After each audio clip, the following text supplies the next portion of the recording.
Open Mic Tuesday is back. I know we missed last week. I had other arrangements. But anyway, we're gonna get this show. We're gonna get this show rolling right now. We're gonna bring in our guests that are here tonight. Right now, first, we're gonna bring in my co-host from my other show, Rich. How are you tonight, sir? What's up, Adam? How's it going, man? Good, good, good. Just trying to get the ball rolling. You know how it is. Hey, did you know the Steelers are 2-0? Just figure I'd throw that out there. Yeah, I'm sure these other two below us are gonna be wanting to talk about that. Maybe. Oh, I'm sure. I see you got rainbow Skittles bottle tonight. I do. We got, or actually, no, this is the blueberry pomegranate bottle. Is it So, good? Is it good? Is it good? yep, gotta stay hydrated. All right. Next, we have our Buffalo Bills Mafia guy. How you doing tonight, sir? I'm doing well, Adam. Thank you for having me on again, which is good. So, just finished up my season or episode 3, season 2 of the Buffalo Sports Conversation Room with Joe. And this next guest you're bringing on just came on with me tonight, as he's a Jags fan, and I had him on. So you get to meet him in a minute, guys. Oh, Rich, I have one more thing real quick. We are going with whenever you're done talking to say next, so the next person can talk. Just to let you know, keyword. Oh, okay. Okay, cool. Next. Yeah. next guest. Check. There he is. Ranked in the NFL currently by completion percentage. What was that, Dylan?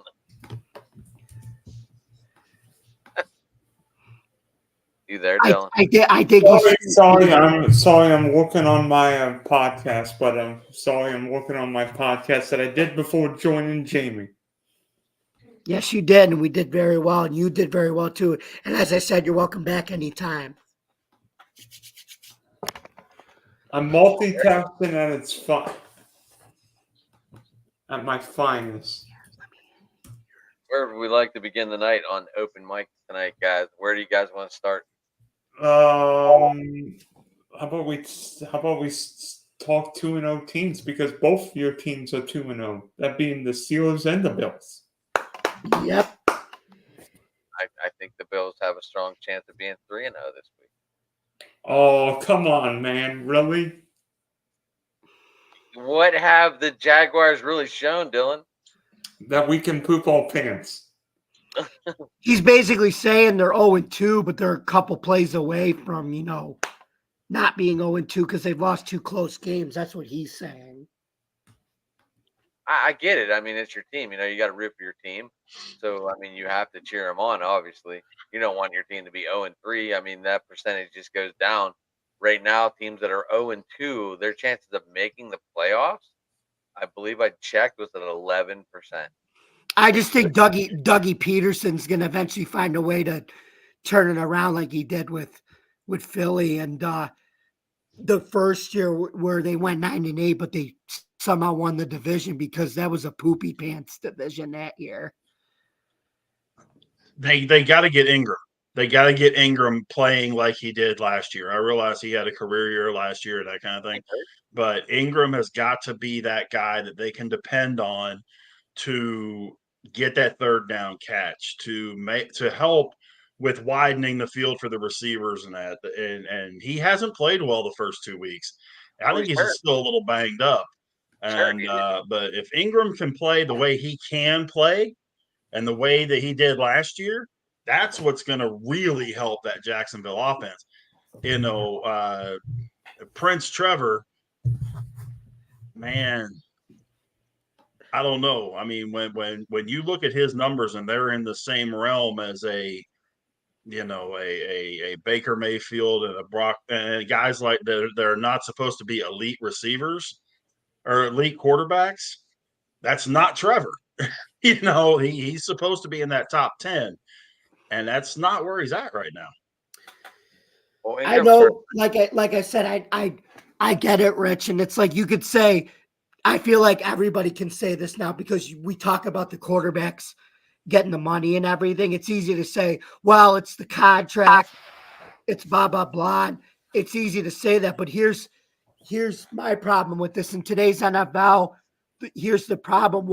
I feel like once you pay the quarterback that type of money, you're done. It feels like you're basically stuck with it. Like you can't buy out of it unless there's an emergency like Tua.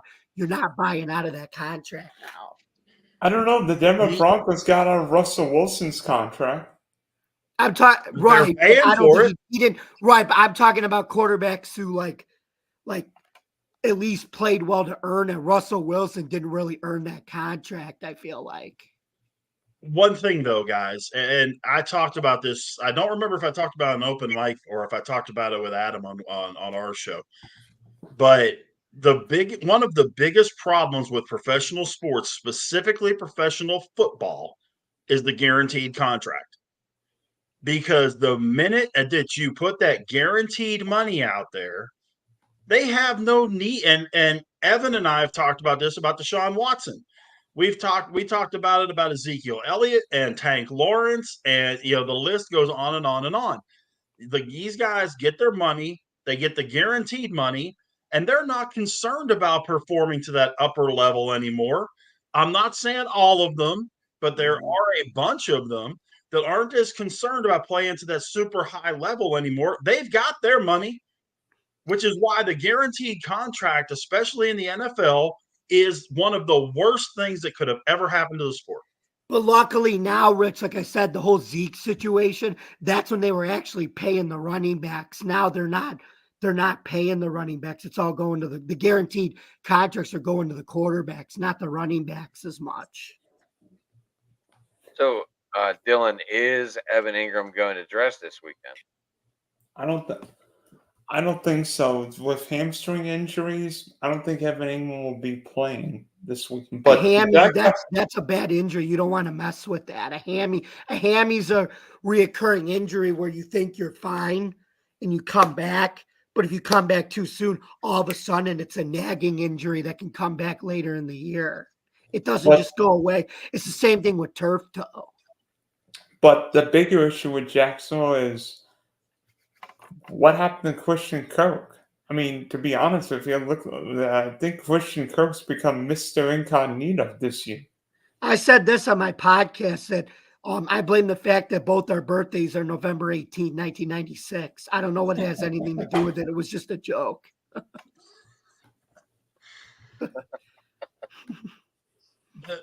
If you sit and you look at, and I would really have to sit and really get into this, deep dive into it. But think about the guys that didn't play in the preseason, that didn't take a massive role in training camp this year and all this. Another one of those things that has happened, okay? You got guys like Christian McCaffrey. You got guys like Evan Ingram. All these, Deebo Samuel, all these hamstring injuries and all these soft tissue injuries and all that. The guys aren't getting the reps in. And I heard, I'm trying to remember who it was on Sunday, that made the statement that this is basically their exhibition season, but they're playing full games. And that soft tissue is not ready yet to have all of that pressure put on it and use. So you're getting these strains and tears and pulls and all that stuff because in essence, they didn't do anything the whole preseason. And now they're getting themselves into playing shape through the first 3 or 4 weeks, and some of them are going down and their teams are suffering. I put the thing out today. How happy are the San Francisco 49ers that they got the Ayuk thing done? Because at this point, if they wouldn't have signed Ayuk, they would be spending the next 2 or 3 weeks with no McCaffrey, no Samuel, and no Ayuk. Good luck to you at that point. Good evening, Evan. How are you, sir?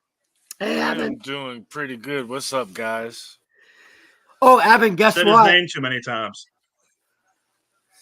What's up, Evan. Jamie? Guess what? March 28, 2025 is going to be. What? It's going to be the kickoff of season 2 of the UFL. I wanted to remind you that so we could do our UFL show then. Oh yeah, we'll definitely have that up and ready to go, Jamie. And what's going to be new this year is they're going to have Friday night games on Fox now because it's the same thing with college football. What happened now is it's taking over the 8 o'clock schedule where Friday night SmackDown used to be. And they're taking SmackDown and Raw, and like Chairman John always says, they're going to go to Netflix. So it's going to allow more big college football games on Friday night on Fox, and also these UFL games to help grow that league in season 2. That's going to be very exciting. SmackDown's going to USA, Raw's going to Netflix, NXT's going to CW. Yeah. And I'll bet you they're not sponsored by the Army. Yeah. You guys didn't hear about all that? I did hear about that, actually. I did not. Fill me in. Go ahead, Rich. The Army wants some of their advertising money back because they didn't get the number of new recruits and interest in enlisting in the Army that they were expecting from getting all this sponsorship promotion and all that from The Rock. They're wanting some of their dough back. That doesn't sound like. Evan, I know That doesn't sound like that's illegal. I know we're having a light lunar eclipse. Is that what you're looking at tonight up there? Looking at the sky? Oh no. I You are by the way. I thought it might be in a little easier. a online league, and I have to finish something. So now that I'm caught up in that, you have my full attention. But that doesn't As sound someone very who's legal, 20 does years, as someone that's 20 years in the advertising business, radio advertising business, media advertising and all that, they can try. They can complain about it and all that kind of stuff. The Rock did what he was supposed to do. He did their endorsements and he did all that stuff and that kind of thing. The league did what they were supposed to do with giving them the commercials and everything they were supposed to get. If they wouldn't have done that, then yes, they would have a leg to stand on. But the simple fact is, when you advertise, and I'm definitely veering off track on this, but I've done it for so long. When you advertise, you're taking a chance that you're going to get people there. Now, my big question would be, and it's a question that I have for customers all the time, how many people did you have it with interest in it that you couldn't convert into trainees, for lack of a better word? Okay. How many people were interested, checked into it, had interest in it, but you couldn't turn them into recruits? That's what I would like to find out, because if you had 1,000 people and you could only convert 50 or 60 of them, who's that on? That's on you. It's not on the UFL. It's not on The Rock. You know, it's for whatever reason, you couldn't convert them into recruits. So Evan, I don't think they have a leg to stand on, because from everything that I've read and looked at, I haven't seen the actual contract, but from everything that I've looked at and read, the UFL and The Rock both came through with what they were supposed to do. The Army's just upset that they didn't get as many new recruits as they were expecting. That's a shame.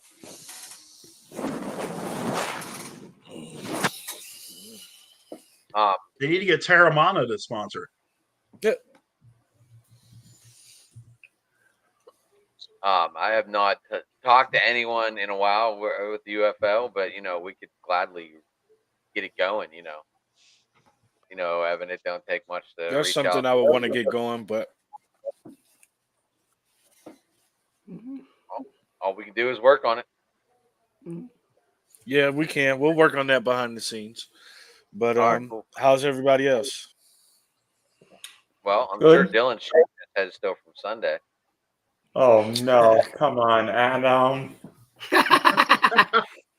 And the door has been opened, ladies and gentlemen. Well, I was either that or I was going to talk about the disaster on Sunday night we had to watch. Can I throw in there how much the Saints just put the mollywop on the Cowboys? We talked Yeah. about their The Saints running that 49ers style offense. Just run it with Kamara. And my talked wife's a Louisiana girl, so we were into that game. And boy, they just took the stuffing right out of Dallas. I loved every second of it. All I can say is I wish we'd have played them week 2, and I feel like we would have won. So 14 possessions for Derek Carr, 14 offensive points, first time in a while. Mm-hmm. I thought it was 15 Well, for how their long last do you guys- 15 possessions. They've scored a It's touchdown. 14 out of their last 15. So what? That's more To me, points I than think the that Steelers. the Cowboys are who we thought they were, but the Saints might be better than we thought they were. So what, Adam? That's more points than the Steelers have scored this year. Oh how boy, many here we wins go. do we Tap the have? gloves, round 1. And how many wins do we have? Yeah, we're 2-0. What are you guys? Don't get me started was on that? the. Don't do Who wait, Who was wait, I wait, wait, debating wait. with this the other day? But we have really not played anyone. All right. Thank we played you. we played an Atlanta Falcons team that was trying to discover who they were. And they beat the Eagles week 2, though. But Right, go but ahead. this is the first time the Falcons had a full season, full team. I guess I should say, and it took them 8 quarters to figure out that we can throw the ball around and beat teams. Yeah, we caught the Falcons on a good week. We Rich, I know you're down there shaking your head, but I have a feeling that we could go 17-0, not score 20 points a game, and you'd have something wrong with it. I agree with that, Oh. but I agree with that. I just think that you didn't play anybody the first 2 weeks. I mean, Bo Nix even said in the press conference, or it was just a joke. I'm not sure, but Hey, the Steelers did what they had to do to win. My Oh, big question to you guys, because this is the one talking point that everybody had at the beginning of the season. Did Justin Fields do anything outside of the first drive of the first game? Did he do anything to cost the Steelers a win? No. I'll wait. No. Perfect. That's all he has to do. It's real simple. Pardon my French, kids. Earphones. Don't fuck it up. Exactly. That's all you got to do. But that's every quarterback's responsibility, honestly, is to not fuck it up. So, yeah, but he doesn't have to throw for 300. He doesn't have to throw the ball 30 times. He just has to play smart football. Don't turn into Will Levis and throw the ball wherever the heck he's throwing it to. God knows what he's doing. Or, be like Dak Prescott and put too much pressure on yourself and hit the other team right in the numbers. Don't do that stuff. Play smart, play within yourself, play within the scheme. And it's worked. And the defense, the Saints defense and the Steelers defense, to be honest, have a lot in common. It's just they don't have TJ Watt in New Orleans. But they've got a very strong defense that is going to be the key to this team. The Steelers defense is the key to the team. Anybody knows that. Fields just has to keep not making mistakes. Saints got a pretty good defensive lineman though, and Chase Young. He looks revived. And old Cam Jordan, man, for an old man, he's Cam Hayward. Cam Jordan, Cam Hayward, same guy. Don't disrespect Cam Jordan like that. Oh, come on now. Don't just Cam Hayward is an awesome defensive lineman. Come on now. He is, but he ain't Cam Jordan. He ain't never gonna be, and he's a Buckeye. I love him, but he ain't that. Okay. Absolutely. Let's want to talk about ex-Buckeyes. How about J.K. Dobbins' resurgence? Oh, I said, I definitely said that. Even though I said the Chargers were going to be shitty this year, and I still think they're going to fold. Well, they might now with Herbert hurt. I'm going to make a bold. If Justin Herbert's healthy, the Chargers will make your Steelers 2-1 this week. Healthy or not, it's not going to matter. The Chargers, okay, I'll put it this way. I felt like the Chargers were going to be crappy this year, which I still do. But we already knew Jim Harbaugh was going to find a way to run the ball. We knew that. Mm-hmm. Everywhere he's been physical. And I think the only thing that's been the problem with J.K. Dobbins is injuries. The question is, why was he suffering so many injuries in Baltimore, but the same question goes for everybody else they had there up until now: is injuries in the backfield. Yeah. Um, The Chargers, the Chargers have another one of those little weird NFL things happening too. West Coast team coming to the East Coast for an early game. Plus, they got to deal with trying to run on that Steelers defense. Herbert hurt or not, it's not. I don't see any way it matters, Dylan. I really don't. I think Pittsburgh wins this game, goes to 3-0. As long as they don't play stupid, which they shouldn't, because Steeler teams usually don't play stupid. If they don't play stupid, I got them beating the Chargers. I agree with Evan.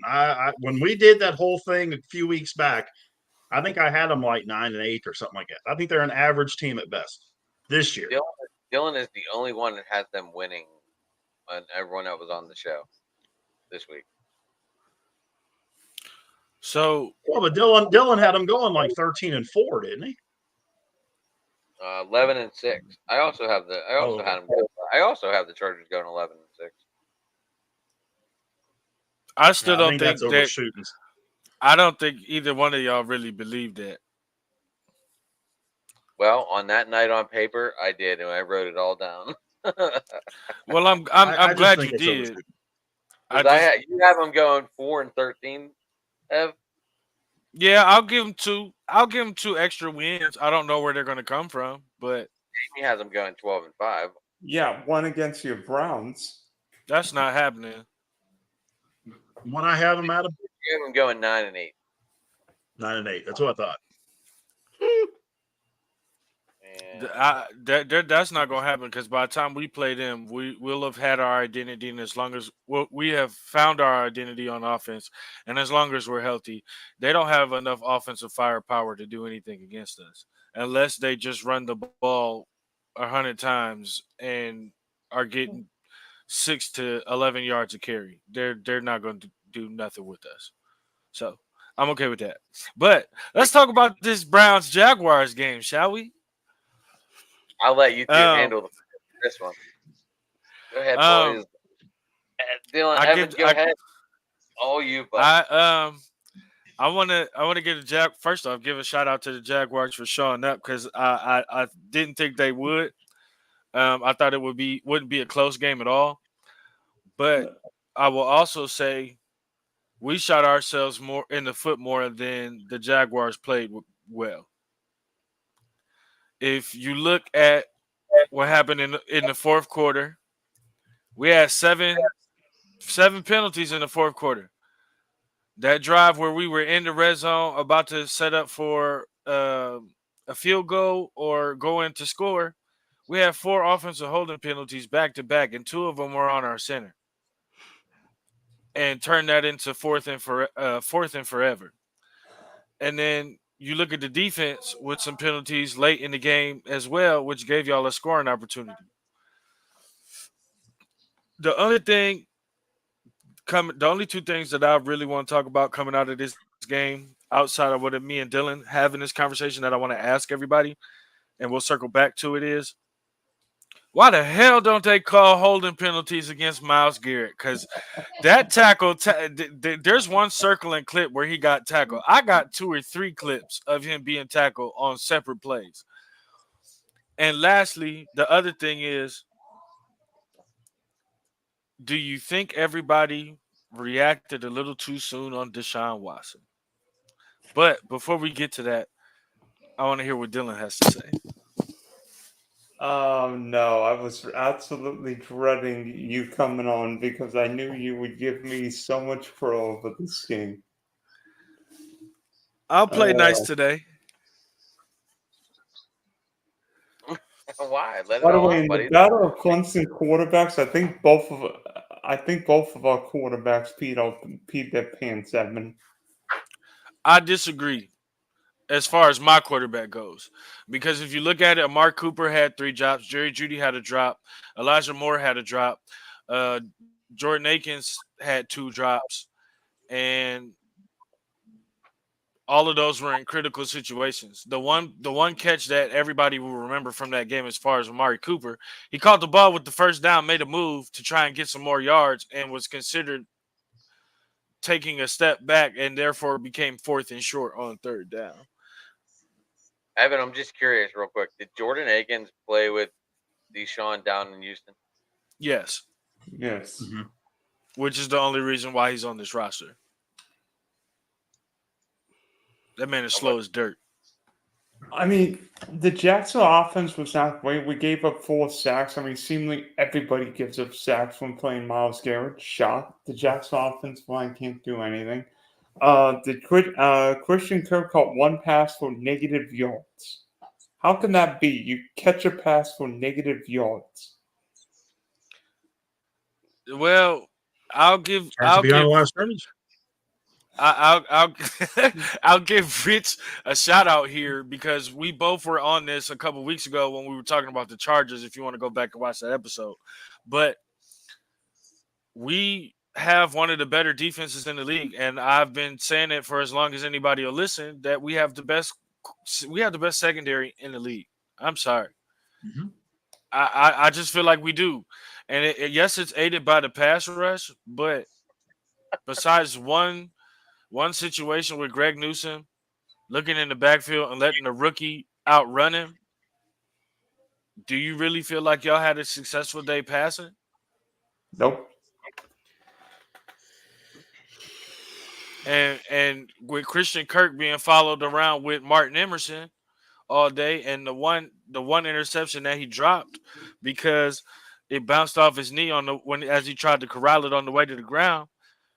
I'm not saying this to take a shot, but at least from the games that I've watched with Trevor Lawrence, and this goes back to college, when he throws a pick or he's played a player that has given him trouble in the past or in that game, he don't go back to that guy.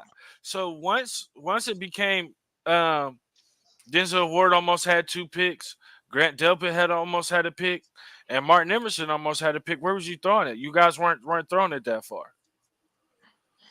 Well, I mean, Kirk wasn't himself. I mean, Thomas made a couple plays. Gabriel Davis, I mean, I don't know. Maybe the Jacksonville offense, I don't know. It seems like Trevor Lawrence is lost. He's like 0-7 in his last 7 starts. How can that be with an offensive-minded coach and all these weapons? I think it's the coach. I think it's partly the coach. I mean, Press Taylor doesn't know what to do. But the offensive line's been bad, especially late in games. I mean, Trevor is running for his life. I mean, that's what happened with Caleb Williams on Sunday night. If you don't have a good offensive line, and guess what? The quarterback's going to end up on his butt. Mm-hmm. Well, let me ask you this. You said he's 0-7 in his last games that actually counted. Let's look at the last 7 defenses that he played. If I'm not mistaken, the last 7 defenses that he played, I'm not saying they're all top 10, but they've at least been teams that generate pass rush and can make a force a turnover every once in a while. Versus the teams where you guys were hot. Cincinnati, Cleveland, Baltimore, Tampa, Tennessee, Miami, and Cleveland. So those 7 teams all have at least one dominant pass rusher. Right. Those are great defenses. So then so that's why, to me, I said coaches, because Doug Peterson kind of flamed out in Philly for the same issue.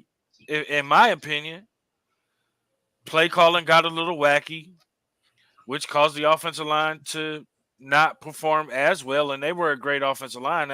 If I'm not mistaken, they didn't make any major adjustments when Nick Sirianni got there.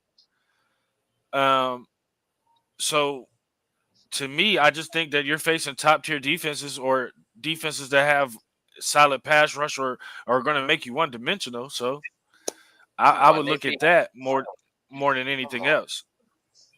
They beat Carolina. Yeah, Carolina be like Ohio State beating Marshall this weekend. Can I throw something out there though that may have something to do with this whole thing too? Yeah, please. Travis Etienne, 2 games, 93 yards. Tank Bigsby, 2 games, 73 yards. Where Just the stop heck's running. the running game at? Nowhere. You got Wait, you're 160 saying yards in 2 games? Didn't 160 Bigsley rush yards fumble- in 2 games between your 2 studs? Didn't Bigsley fumble? Where's your on the- running game? Didn't Bigsley fumble on the goal line? Last week No. or- ETN. But like Dylan said, you got like if you don't have an offensive line, the quarterback's going to be on his butt. But if you don't have an offensive line, you can't run. Can't either. run. wait, That's true. wait. I mean, Well, I agree with that for those other games, but if we're talking about this game specifically, Bigsby got hurt when he got lit up on that kick return, and Travis Etienne, he's a receiving back, and we had already made them one-dimensional by the time it really became anything. Because if you look at it through the first half, this game wasn't supposed to be that close. If you had just watched the first half and expected the first half to repeat itself, is the score the same way?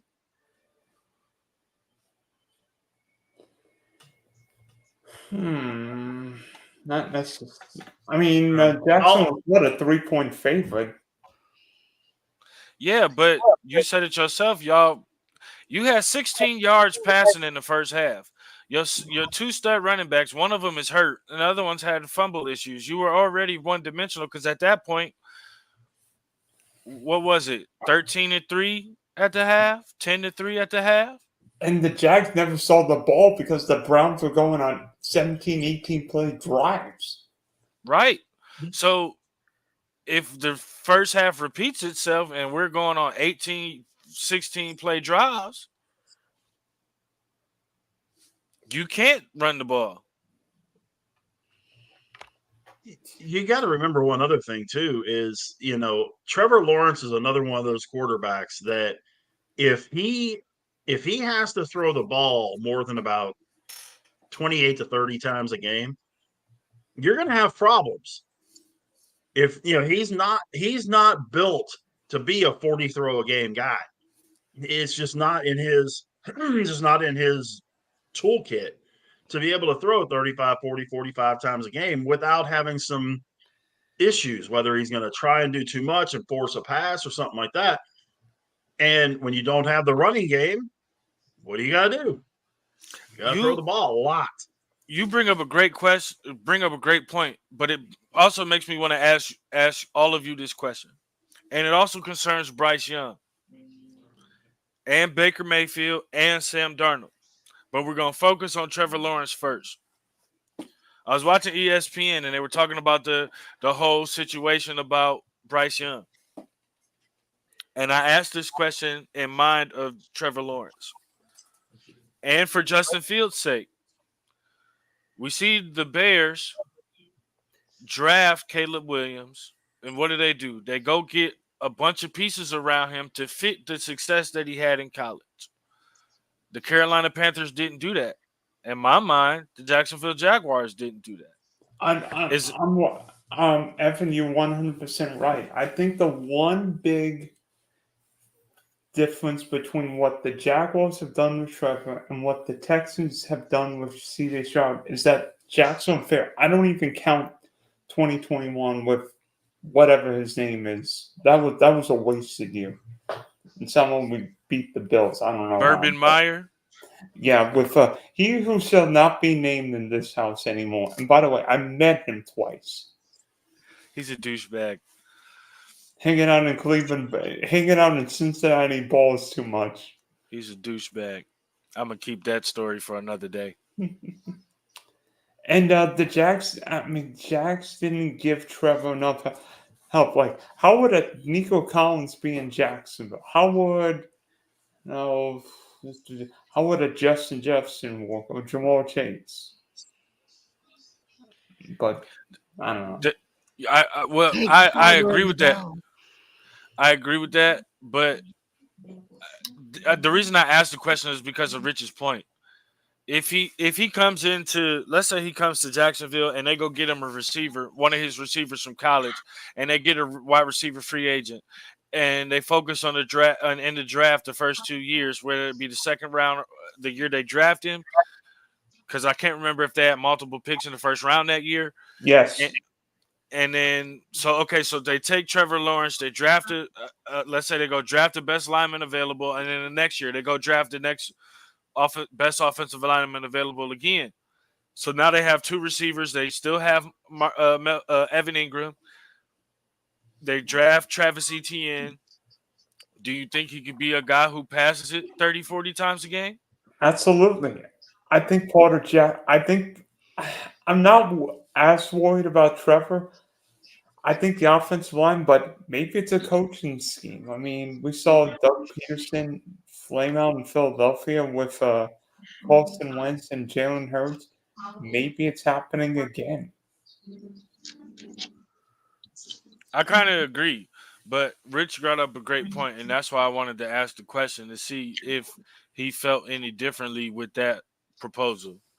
And I mean, could it be like the Andrew Luck situation where Andrew Luck was getting the beat? He was taking so much abuse because Indianapolis never gave him a running game, an offensive line, and maybe that's happened to Trevor Lawrence. And then it took until Frank Reich got there, and then Andrew Luck put together the best year of his career. I think Andrew Luck's situation. I'm sorry, Rich. I think Andrew No, you're Luck's good. situation. I think Andrew Luck's situation is very special when we talk about quarterbacks and how teams surround him. Because we got to remember, if Peyton Manning doesn't have neck surgery, that team's in the Super Bowl. And you luck up and you draft Andrew Luck. It's the perfect storm. They didn't draft him to be Andrew Luck. They drafted him to be Peyton Manning, and he wasn't that. I think that's a very different situation than what you see with the situations that we're talking about now. Well, but everybody compared Trevor with Andrew Luck. He was this perfect prospect, won a national championship as a freshman. And I feel like Trevor in some ways is underachieving. He's 20 and 32 as a starting quarterback. But that's where the comparison stops, is that they were perfect prospects. There's nothing about Trevor's game that relates to what Andrew Luck is. Andrew Luck was a Cam Newton, was a Cam Newton, Ben Roethlisberger mold. He was a huge quarterback that could stand in the pocket and make every throw. It was just that they wanted him to be something he wasn't. The Colts, with the team that they had at that point in time, and I can say this because I watched the guy play every single game he was in college and in high school, they would have been better off taking Robert Griffin III that year. What? I absolutely agree. Absolutely agree. Because of Robert's ability to run before throw if he had to. Andrew Luck could run if he had to. He wasn't Peyton Manning where you nailed him in the pocket. But Robert Griffin III was built to be able to run as well as throw. He was a world-class hurdler, an alternate on the Olympic team. And he was the guy that, trust me, if he wouldn't have played on that absolutely fourth grade level field in Washington, because I've been on that field, that thing, it has more divots and bumps and all that stuff on it, and that's what caused his knee injuries. If he's playing on a legit field with even with a team like what Indianapolis was at that point, he would have taken off, and that team would have taken off, and he would have been perfect for what they were trying to do. Would it have helped to get him a better offensive line? Sure. But with the tools that the Colts had at that point in time, and you put Robert Griffin back there, I think you have a better result with Robert Griffin in there than you did with Andrew Luck. I dare to say, if you switch the two of them around, and Andrew Luck and Robert Griffin, they both might still be playing. Could be. I don't know. I don't know how much Andrew Luck loved the game. Does that make any sense? Yes, Um, absolutely. I don't know that he would have played 15 years, even if he would have stayed healthy. I don't think he plays 15 years. Robert, absolutely, no questions asked. His heart is football, his family and football. That's it.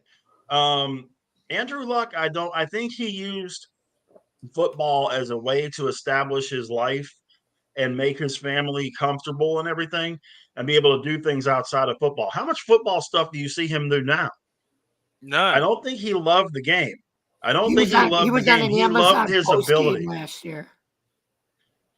But he just doesn't I don't think he had a love for the game like a lot of guys do. Could they still be playing now? Possibly. Would they? I think Robert would be. Yeah, The reason I that do. I agree with that, I agree with the love of the game, especially because of the way he retired. But the reason that I say he could still be playing is if you think about it, RG3 was drafted. Kyle Shanahan and Mike Shanahan were the head coach and offensive coordinator.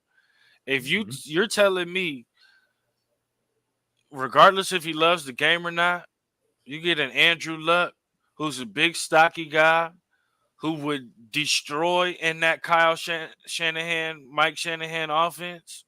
They would have it would. I just feel like it would have been a better transition. I feel like he would have fit their offense a little bit better. He wouldn't have been asked to do the things he was asked to do in Indianapolis.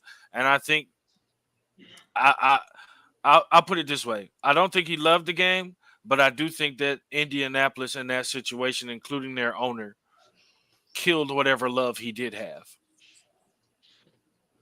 That's a very distinct possibility. It really is. I you don't know what went on behind the scenes and that kind of stuff, but it's a very distinct possibility. But before anybody goes, I wanted to ask the question about Deshaun Watson in the sense of, do you think between week 1 and week 2 that we all jumped the gun a little bit as far as podcasters, media members, or national media?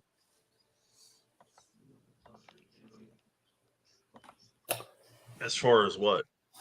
As far as play, as far as being cooked, because I don't know about where you guys are and what you've been able to see, but here everything is he's cooked. If he plays bad, he's going to be benched, and he'll be cut whenever the results of what's going on off the field happens. Well, I said it earlier. You weren't here at the moment. Excuse me on that, clearing my throat. You weren't here whenever I said it, but I'll say it again because I did say it in front of you before at another time.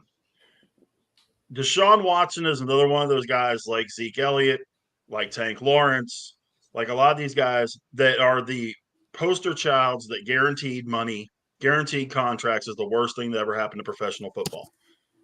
You play to that extreme level, you get all that money, and then you're not worried about it because you don't have to play for your money. You got a 10-year contract, but you got all of your money up front. So you don't have to be as concerned, and it doesn't have to bother you as much as it did before you got to that point. That all to be said. Does Deshaun Watson have the skill set? Yes. Does screwing up on the field bother him as much as it used to? Because if you watch what he did in Houston when he made mistakes and the way he reacted to them and the way he reacts to them now, night and day. Night and day. Because he was coming off the field. If something was wrong, if he did something wrong when he was in Houston, he come off the field and he's trying to figure out what's going wrong with it. He has that body language that, okay, I've got to get this figured out. And, we're going to get it figured out and we'll get back on the field and do this. Now he comes off the field and I don't know which it is. It's either he's come off the field defeated or doesn't care. One or the other. I think it may be more defeated than doesn't care. But there's not that sense of urgency to get it right.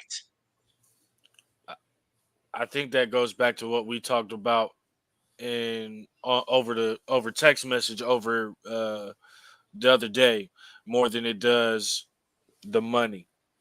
I think the off field stuff, the scrutiny that he There you go. receives bothers him a little bit more because I went back and watched the episode, my very first ever episode that I ever did of Talking Sports by the Lake on this channel, and I had a former Texans player and now a guy who covers them uh, on the radio. I can't remember his name. First name is Seth. He was a defensive tackle. I think he went to Wisconsin and played for the Houston Texans. But he mentioned the fact that Deshaun always talked about being legendary and that he always, Seth Payne. yes, Seth Payne, and that Yeah. he talked about him being legendary, and he also talked about how would he respond to the scrutiny because Deshaun is one of those guys that loves to be loved. Mhm. But I think it's more of a discouragement than it is a lack of caring for the game. I have a question for everybody. I mean, we all saw Caleb Williams under so much duress. The Bears have given up a league-high 9 sacks. Who's to blame for Caleb Williams' problems? I'm going to go around the room. Okay, so who go first? Adam? I think he's fucking bum. Is who? I'm not a Caleb Williams fan at all. I have not been a fan of him since college. I think he quits on games. I don't like the guy. He should have never been a first round pick. He's not very good. I don't care. Jamie? Well, I think it's a little bit. I think it's the line. Line. Yeah. The Bears did everything in their willpower to make this guy great, and he can't fucking hit a barn if it was in front of him in 20 feet.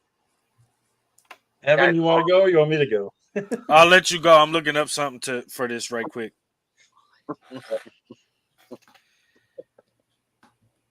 Adam, you know I agree with you on Caleb Williams. What have I said from the beginning about Caleb Williams? Ryan Leaf. Does the kid have all the talent in the world? Yeah. I mean, yes, he can throw the ball out of the building. Yes, he's a big guy. Yes, he has some speed to him. Okay, that's great. His accuracy is not good. He was playing for a USC team. A lot of people are like, oh, he played for USC. Please let me know when, since 2005, USC has been relevant, has been This in year. the national championship picture, that he was on, that USC has been a mid-range team for the last 20 years. It's not like he was doing what he was doing for Alabama or for Georgia or for Michigan or Ohio State or Oregon or Texas or somebody like that. He's doing it at USC. Okay. But also just the simple fact that it just doesn't come through in the big games. USC, Oregon, what happens? He wets the bed and throws 3 picks.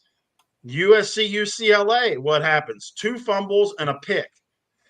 He turns the ball over more than normal.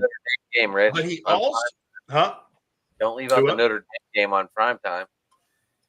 Well, that's true too. That was But awful. when he goes out there, I agree 100% with Adam. Should have never been the number 1 overall pick. This year was probably one of the toughest years to actually decide who the number 1 pick was, because there just really wasn't that one standout guy. I'm shocked to hear you say that. Sorry, I didn't see a guy that or even 2 guys that I could go. We'll go back to the Andrew Luck and Griffin thing. You knew that year 1 and 2 was Luck and Griffin. You knew that. It was just a matter of what order. The year that Manning and Leaf came out, you knew it was going to be Manning and Leaf. What order? We don't know. But I think the Caleb Williams, to answer your question, Dylan, who is to blame for Caleb Williams' issues right now is Caleb Williams.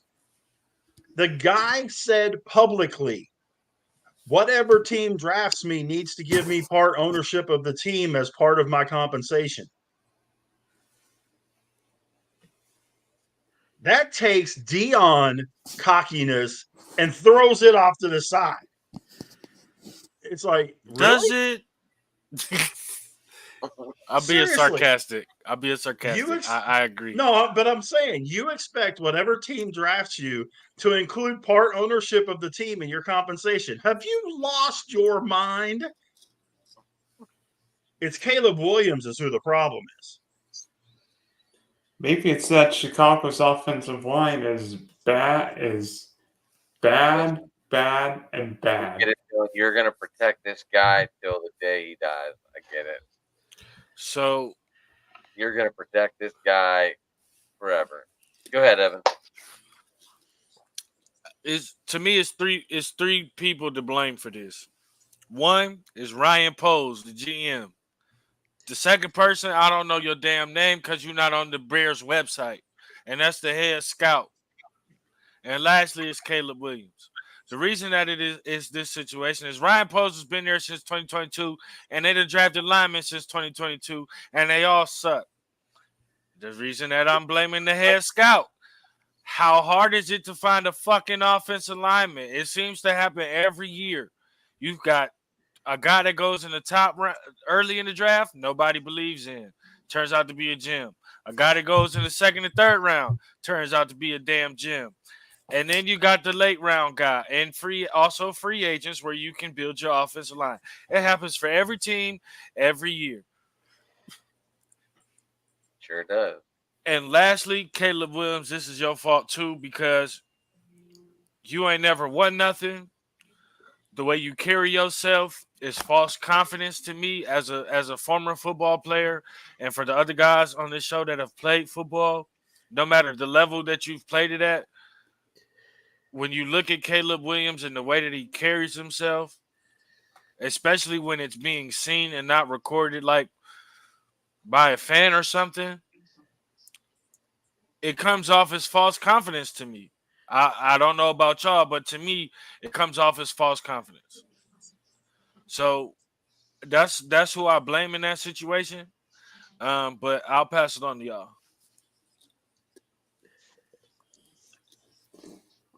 Dylan, what are your Maybe Matt Eberflus is to blame, being a defensive line coach.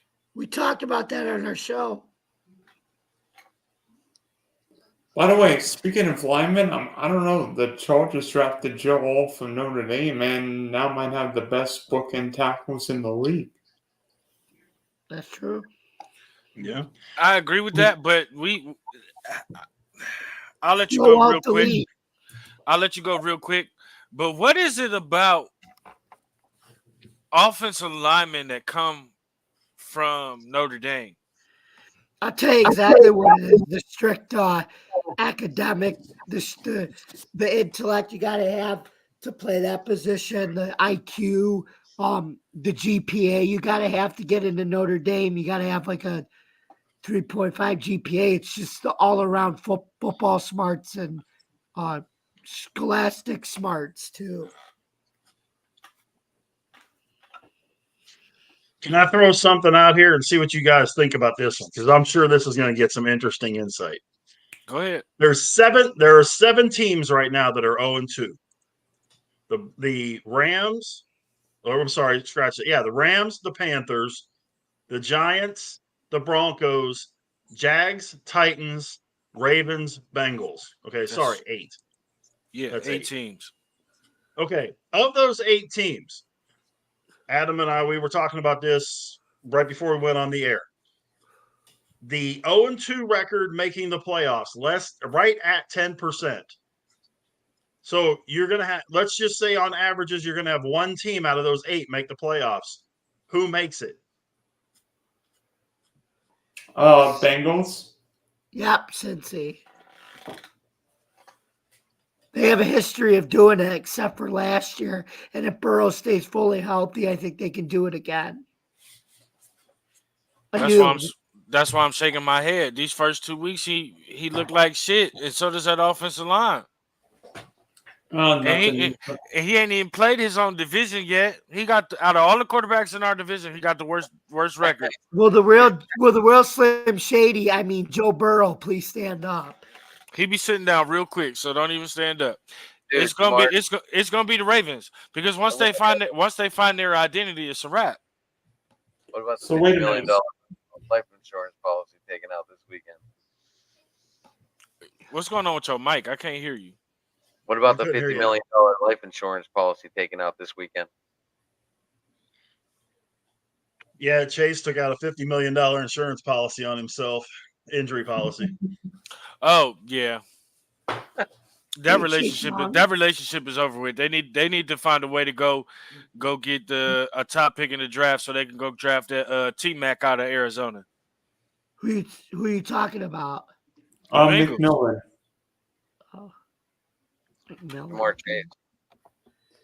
By the way, Adam, who you I got? looked at Baltimore's got the Cowboys in Arlington on Sunday, then at Buffalo, at Cincinnati. That could be 1-4, 0-5.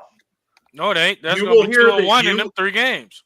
You will hear this one time and one time only from this guy right here. This Sunday, go Ravens. I'm telling you right now, the Ravens is gonna open up a can of whoop ass on the I hope they Cowboys. beat them. I The hope they beat them so bad people walk out of the stadium. Look, it's too many reasons why the Cowboys are gonna lose this week. I'm just gonna give you 2. Lamar Jackson and Derrick Henry. Derrick Henry wanted to go to the Cowboys and didn't get an offer. Mm-hmm. You about to tell me that they not after these last 2 weeks, everybody's been saying why they not giving Derrick Henry the ball, that they're not gonna run the ball against Dallas? Honestly, Jerry has made it crystal clear. Jerry has made it crystal clear since he paid Zeke. I am not paying running backs anymore. I will not pay running backs market value. Look at what they've got right now. Rico Dowdle, I like Rico Dowdle. I think he's got potential to be a decent back in the league. He's not an every down back. You got Zeke, whose fuel gauge is, the low fuel light is on and it says 2 miles to empty. And that's about all he's got left. There's not much there. Deuce Vaughn, okay, if he's a poor man Darren Sproles, that's great. They have no running. Their best runner on that team is Dak Prescott. oh gosh. He ain't Tell wrong. me I'm wrong. He's not. They've got so many holes on that team. I mean, if you guys noticed, and I don't think hardly any of us did, I didn't have the Cowboys making the playoffs this year. Neither did I. I don't think any of us did. I've got them 9-8 at best. I That's got at them. best. I got them 6-11. And They I got think 4 McCarthy's guys. big hefty butt is on the hot seat. He may be one of the first coaches. Well, I think he could be second or third coach fired. I think he's the first. I don't. I don't think As much as I hate to say it, I think Brian Daboll is going to get canned first. Can they can the quarterback before the coach in New York? No, they should, but will they? Probably not. You never fire the players; you fire the coaches. And the only reason that I think that it'll be Dable is because the owner is mad as hell at the GM for letting Saquon go. Mm-hmm. That's the only reason that it's going to be Dayball and the GM, because Well- whoever comes in there is going to want their guy. By the way, how will the Ravens block Micah Parsons on Sunday? I mean, They don't got to. Look at Michael Parsons' stats against teams that run heavy. Not to mention the fact Micah Parsons does one thing that if a quarterback is able to force him to do it, which Lamar can, he over pursues a lot. And if Micah over pursues on Lamar, he can just scoot right in there, get in between Parsons and the rest of the line. and have all kinds of room to run around in. I didn't even think of that, but Kinda that's like two what great Josh reasons. Allen did last year Yeah, that's true. in Dallas. Mm-hmm. Mm-hmm. It's funny. That's why Kyler does so well against them. Oh, by the way, anybody see Kyler look like a top 10 quarterback against the Rams? It's because he realized Marvin Harrison was on his team. And Trey McGraw too. Week 1, it was like Marvin Harrison was wearing a different jersey or something. He was wearing an Indianapolis Colt uniform. Yeah, like his old man. I have a prayer that I wish the NFL gods would answer. I want the Cardinals to have the second pick in the draft and go get T-Mac. And then you have T-Mac and you have Marvin Harrison with Kyler Murray and Trey McBride. Arizona's not going to be that bad this year. I know they're not. But if you have T-Mac, Marvin Harrison, and Trey McBride with Kyler Murray, that's today, in my opinion, that's today's version of the greatest show on turf. They just need a running back. Because you got to think about it. You got 2 wide receivers at 6'4" and taller that have speed, that can go get it, are one-on-one nightmares. Yeah. And And then Evan, you can do worse than James Conner. right. You could do worse. Right. And I'm glad you brought that up, because is it just me, or when you watch James Conner, does it finally feel like he has the confidence like he had at Pitt before he got sick? Yeah. Well, speaking of greatest show I got him on on turf, fantasy. speaking of greatest show on turf, I how got about the Texans with Stroud, Nico, Diggs, Tank Dell, and Joe Mixon? I hate that Dell's not getting the ball as much as he should. I absolutely agree. But again, I'm kind of happy, because then that means either him or Diggs is going to be gone. And if Tank Dell is gone, go ahead, Andrew Berry, do your thing. As And Chris then- Berman would say, you have Joe Mixon match and take the farmer and the Dow. You don't think that DJ Tank Dell would be Stroud the kind of guy Powell. the Steelers would go after? Who, Tank Dell? You betcha. Oh, absolutely. Absolutely. You put Pickens and Dell out there? All right, now we're talking. Absolutely agree. I just think that for whatever reason, Andrew Berry will be the one to pull it off before you guys do. I wonder if Tank Dell it would be cool if Tank Dell scored and he had on his personal playlist the Dell Intel theme. Do every time he scored. I'm Tank so Dell- glad you brought this up, Jamie. I'm so glad you brought this up, guys. I'm sorry, but I gotta run this past you guys. How absolutely conceited, whatever you want to call it, Deion Sanders will not let the Colorado band play their fight song when Shador throws a TD. They got to play this rap song that he apparently recorded when he throws a touchdown pass. The Colorado cannot play the fight song. Their band can't play the fight song. They got to play this rap that Shador did.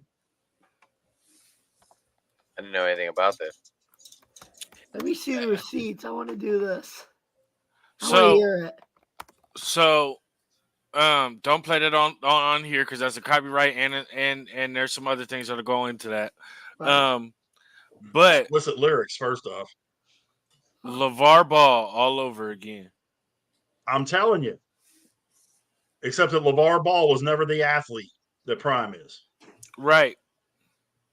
Let him tell it he was, but And Colorado's got Baylor this week. And I'm sitting here going, okay, I know Baylor is not good. They're not. I said this at the beginning of the season. Baylor is not good. They might win 4 games. this will be one of the 4. This is very possibly one of the 4. And they're going to Boulder to do this thing. But Oh wait, it's in Boulder. it's in Boulder. I don't know about that one. We've already seen. I think It's it's two funny. bad teams. 2 teams have paid other teams to come in and whoop their ass over $1 million. I mean, Northern Florida State has Yeah. looked like Florida PU this year. Well, this is a Big 12 game. This is two teams that are going to be fighting for the bottom of the Big 12. I can't remember who's in the Big 12. Arizona State, Kansas State, Utah, Colorado, Oklahoma State, Texas Tech, TCU, Baylor, Cincinnati, and West Virginia. And I'm probably missing one. BYU. Thank you. BYU. Yeah. BYU, the Mormon school. I did not I know. actually, Zach Wilson, did the not Mormon know. milk slayer. I did not know that West Virginia did the Neil Diamond song, and they say "eat shit, pit" instead of "dun dun dun." Oh, I sweet Yep. did not know. all I can tell all those Mountaineers out there is that they can all bite it for another year because Backyard Brawl went to Pitt. That's all I can tell you. And my mother is a WVU fan, so I hope she's not tuning in now. I was at that game last year. I was pleasantly surprised at the rivalry that is. I was at that game, so pleasantly surprised. Pitt is one of the few colleges in the country that has two really substantial rivals. One has kind of gone away for several years because of the way that the conferences went around. Cincinnati? Everybody talks about Pitt, West Virginia, but Pitt, Penn State used to just be knockdown, drag out, killing each other kind of stuff. Yeah, but that was And- when they were both good. There were some years there they weren't the greatest, man. There were some years True. in the 80s there that those teams were not the best. But it still didn't matter, man. They were out there fighting for, blood, God, and country. Wait a minute. Penn State and Pitt were good in the 80s. Penn State won 2 natties. Dan Marino, Mark May. What about the late 80s? Oh, that's another story. There you Once you got past the Todd Blackledge, Dan Marino era, for a few years it got a little dicey there for both teams. I don't know. Penn State beat Miami in the 87 Fiesta Bowl. Yeah. Who did? I don't think Miami really had anything that year, did they? No, that was the year Vinny Testaverde won the Heisman. Benny. I was just gonna Oh, say, yeah, that's Vinny, right. Testaverde, I I thought love that was the 86. Vinny is a magician on the football field. no, 86 was Penn State Notre Dame, I believe. Hey, wait. I'm sorry. Next. While we're talking about college, I was having an argument at my job before it got shut down because of some COVID situation. They shut us down for 2 days so that they can clean everything out. I was having an argument about Sean Payton, and it went way left, and we ended up talking about Tom Brady. Do y'all give Tom Brady credit for winning that championship in Michigan? I don't give Tom Brady credit for anything. Okay, so I can't ask you. What about the rest of y'all? I don't remember Brady even playing that game. He started that game. He started that game and got hurt. That's right. Wait. That's the part. You know what? That's all I'm gonna say when I get back because he got hurt. Did he finish the game?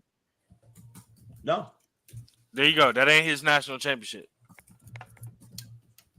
Well, the question to that would be who gets the credit for the title, Tua or Jalen Hurts? Jalen Hurts. Tua. Jalen Hurts. Huck 'Cause Tua Tagovailoa. Because you're not there. You're not there without Jalen Hurts. Who came in for who? Yeah, but Tua Right, threw the touchdown Right. pass. Wait. Yeah, Tua came in Same the logic. fourth quarter. Wait, no, not the same logic. Tua came in the fourth quarter. Right.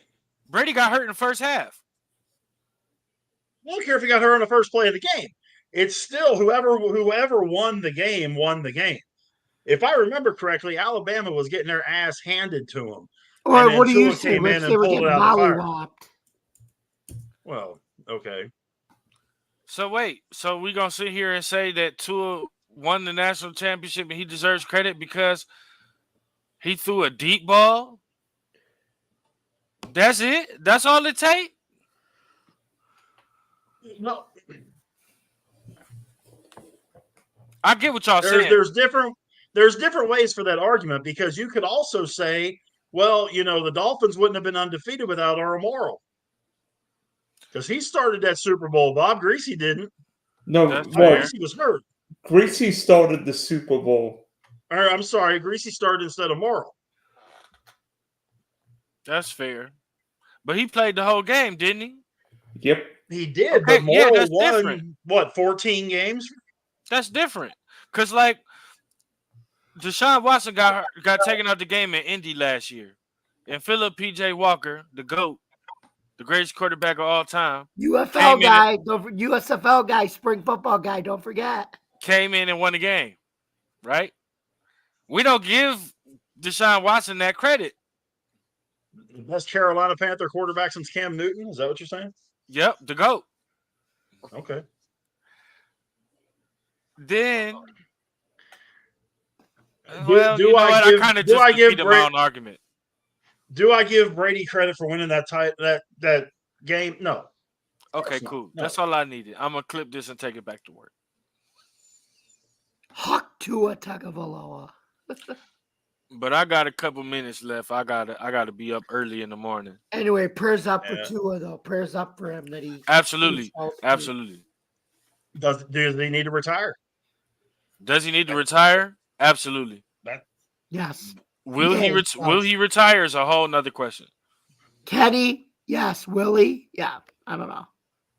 Some people thought he should have retired after the last one. Yeah.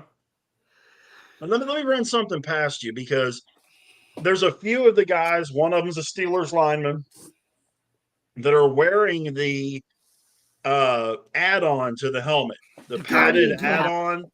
Yeah. So I'm all in favor of it. No question. And I realize it, and I do firmly believe it should be optional. No question there. Do you think it would make that much of a difference in Tua's case, especially to have that if he does continue playing? Can you say that again? I can't remember the actual name for the cap. Guardian caps. The Guardian cap. There you go. The Guardian cap. It's 100% optional, and there are some guys in the league that are wearing it. There's a lineman for the Steelers. There's a few other guys that are wearing it.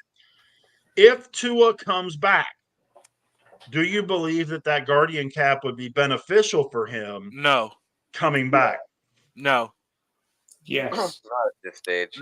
no, because Denzel Ward who's another player who's been having concussion issues, had a concussion while wearing it, and he just fell wrong and bounced the side of his head off the ground and had a concussion and missed the second half of the training camp preseason. So the way that Tua's been getting hit with real force, no, I don't think it'll help. I just figured I'd throw that out there as a, I think they need to remake helmets altogether. I think the NFL needs to shut Tua down. College is the one that's got the helmet problem when the helmets don't fit as tight and then their helmet falls off. They have to sit out for a play. I realize this is going to be don't get off my lawn guy kind of thing. I think they need to start letting football be football again. They're making it where, okay, they eliminate the horse collar. They eliminate now the, what do they call it? The hip drop tackle. And we had three of them. You can't hit a guy high. You can't hit a guy low. Where are you supposed to hit somebody? You didn't hear about all these injuries in the 70s and the 80s when you could actually hit somebody, quarterback or otherwise, and you could actually hit somebody. You didn't have as many of these injuries that you were talking about that you have now, and all these torn ACLs and broken legs and all that stuff, when guys could just hit somebody. Also, going along those same lines, the receivers and the running backs that wear their pants but don't put any pads in them. Put the pads in them. Works a lot better that way. Yes, I agree, but y'all back at that time when football was great, they weren't playing on AstroTurf. They weren't playing on artificial turf. Sure What do you they mean? were. Yeah, they were. Yeah, they were. Three River Stadium and Yeah, Veterans Stadium and 7-4. Cincinnati Riverfront Stadium. The And all those stadiums Astrodome. you were playing in the street with AstroTurf across it. Yeah, they had all that stuff out there. So you count that as when football was great? 70s, 80s, 90s, sure, yeah. I'm not talking about the 30s and 40s with leather helmets. I'm talking about, 70s, 80s, 90s when you had guys that, you could actually hit the quarterback. And when you had guys like Ronnie Lott and Jack Lambert and Randy White and Mike Singletary and guys like that hit people, legit hit people. Well, Mel Blount would have gotten 25 pass interference calls a game. Okay, take away the shitty interference too. So the question then becomes: the question becomes, can they go back to it? And for me, I think the answer is no. Is because one, the concussion movie really changed the perspective on everything, but I think the real change was that parents started to be concerned, and it was, and I'm not saying this to be a woman hater, but it was the mom who don't watch the game. It's a mom who didn't play the sport type of thing where their kids were getting hurt, or a dad who didn't play the sport, a parent who didn't play the sport type of thing.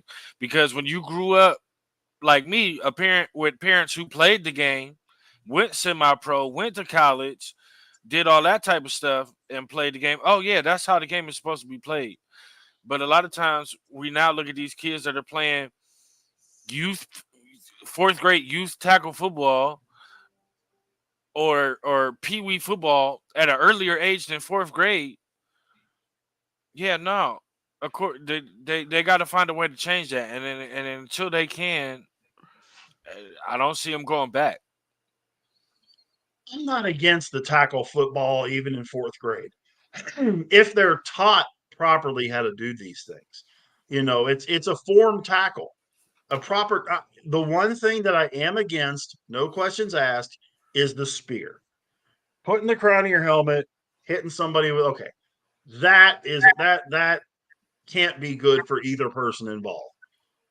But everything else, if you're going to hit somebody, hit somebody. If you're 5'10" and $180 and you're supposed to tackle a tight end at 6'5", 260, how in the name of God are you supposed to do it when you can't take his legs out, you can't horse collar the guy, and you can't grab him and drop with him? What are you supposed to do with him? Interpret your best Teenage Mutant Ninja Turtle kick to the football. Maybe so. I mean, or just hold on for dear life until one of your teammates comes along and he drags you down the field. Yeah, like the Derrick Henry Hold Spice commercial, right? Exactly. I'm sorry, It's y'all. amazing. Ain't no way in hell I'm Antoine Winfield on the arm of David Njoku getting carried down the field until somebody catch up. It's just not happening. Like the little giants, basically. Get you all the way back to the hits of Brian Clark. But yeah, and that's the other thing. That's the other thing. Can the NFL take Patrick Mahomes on a scramble getting his ass whooped?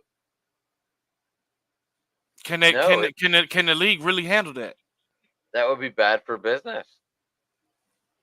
And I hate stealing a WWE phrase, but that would be bad for business. Then that means Mahomes needs to get his butt out, either get his butt out of bounds sooner or go down. One or the other. There's this thing called sliding. Yeah, but you can't slide in the backfield. Sure you can. I have never, ever heard about that rule. I've seen guys scramble numerous times. They scramble and they slide down so they don't get hit. Yeah, but you got to slide in but don't you got to slide in a forward motion?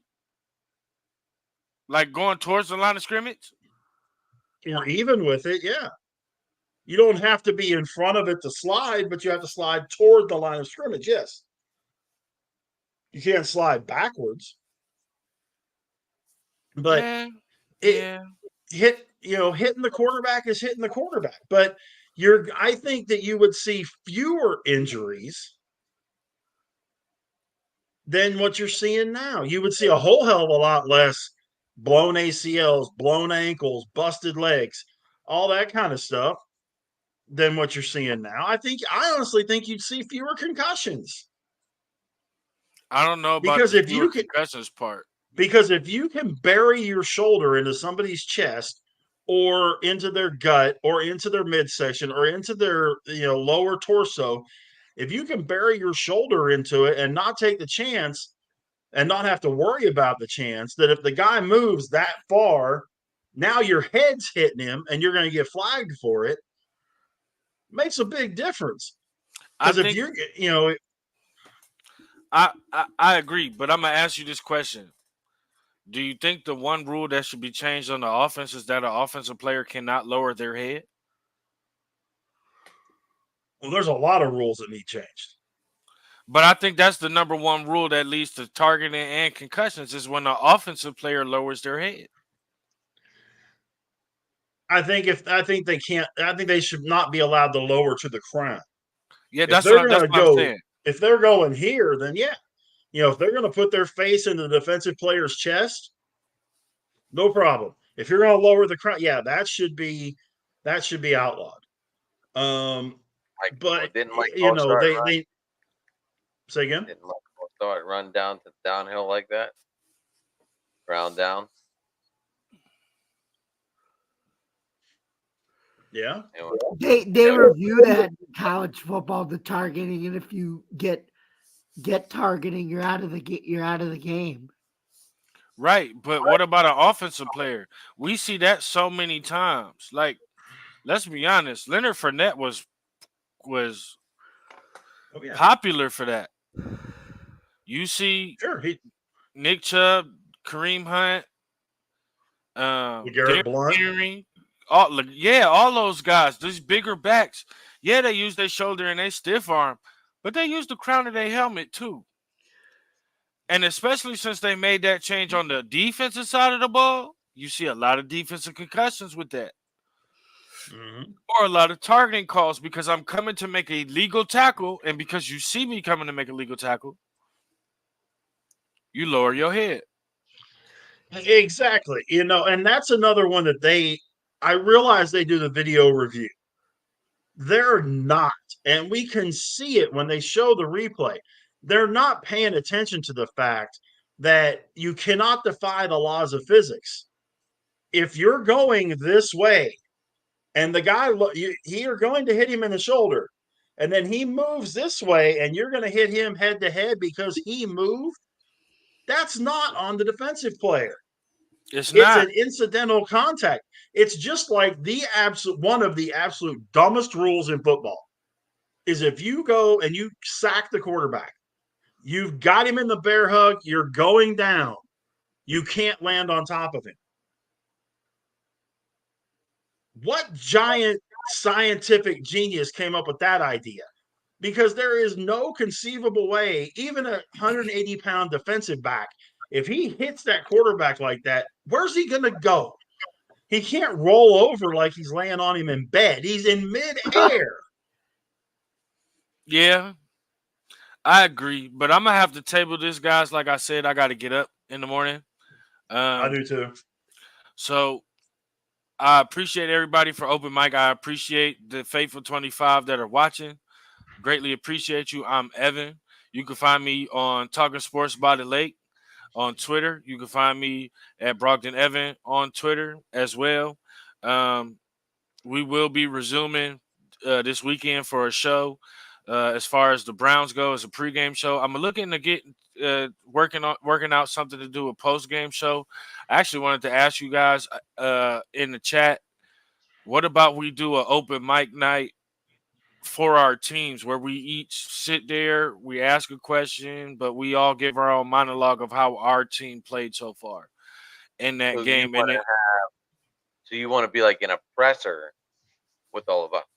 Right, as far as our game went. I'm in. But Sure. we'll table that and talk about it. Again, check out Driving to the Top Productions if you're watching on YouTube, Twitch, or one of our one of our reporters on their Twitter account or their Facebook account. You can find all of our stuff at Driving to the Top Productions. Again, I'm Evan from Tiger Sports by the Lake, and I'll see you guys later. Evan, thank you for coming on tonight, sir. No problem. Yeah, Yeah. All right.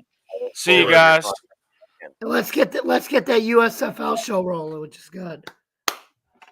Yeah, and guys, I got a boogie too. It's been crazy the last couple of weeks around here, but Twitter, X, whatever we're calling it today, Go Big Go Home Pod. And then Facebook, just my name, Rich Richardson. Of course, here on Open Mic Night. Adam and I tomorrow, man, we got lots to talk about Pirates and Steelers wise. So we'll be getting into that about 9:00 Eastern. And we look forward to talking to y'all. Appreciate everybody checking us out. And like, subscribe, follow any and all of us here with the Driving to the Top team. Absolutely. Thank you, Richard. I will see you tomorrow night, sir. I tried to get us a Sounds guest, good. but I tried to get us a big guest, but it didn't get any replies. I got you. Hey, we'll do fine. We got plenty to talk about. Jamie, appreciate you as always, man. Thank you, And Rich. Adam, I'll talk to you tomorrow night. All right, brother. Got it. All right, guys. And then there were two. Then there were two. Me and you, James. Me and you. Mhm. I hope you guys blow the door out of the fucking Jaguars this weekend. What? I hope you guys blow the doors off these Jaguars this weekend. We should. We'll see how both teams do, though, coming off 10 days rest. It'll be interesting. Oh, no. Wait. Miami's coming off 10 days rest. And we'll see how the Bills do coming off that 10 days rest. Right. You guys play tomorrow night, huh? Huh? No, who? Well, you guys play Sunday. We're playing Monday night. Who plays Thursday? Jets and Pats. Oh, that should be a good game. Brees Yeah. Hall. Are they gonna line this Allen kid out in the slot or what?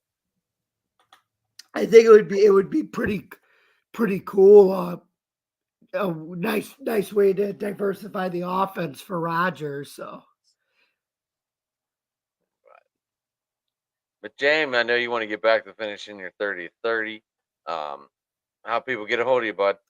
exactly. Thank you. So Jamie or Bills Chat 1 at Bills Mafia Chat. Jamie Malloy, the unbiased journalist at DJ Dogchecks on X. You can follow our YouTube page, Twitter page, Twitch stream, Facebook, wherever you get your podcasts. You can also find me at theforkball.com where I write about all sports. Don't forget to like, comment, subscribe to our YouTube page, Driving the Top Productions. Ring that bell for notifications because we're always trying to get better. So yeah, you can catch us at Driving to the Top. You can also catch me every Tuesday night at 8:00 p.m. on Driving to the Top Productions for the Buffalo Sports Conversation Room with me and Joe Dalio at 8:00, and then always tune into us an hour later at 9:00 on this same platform for open mic. So thank you guys for listening. As always, we're driving to the top. Will we be getting any more of the Subway show? Starting next year we will, but if the Yankees and the Mets make the World Series, we'll do a special show for that. You're not going to do it even if they both make the playoffs? Oh, only a World Series. All right. You heard it first there. That's the way they're going to roll. I have no control over their show. I just run it. Okay. Thank you very much, Adam. All right, buddy. Anyway, I am at Sports Talking It on Twitter, X, whatever we're calling it. And you can all find us at Driving to the Top Productions on YouTube. Like, subscribe. If you got a channel, leave it. I'll follow it back. Hey, everybody. Thanks for tuning in. You're always welcome to come over to the YouTube page and leave comments and get involved. If you want to join us one night, let me know too. I'm all for it. We like having the company here, guys.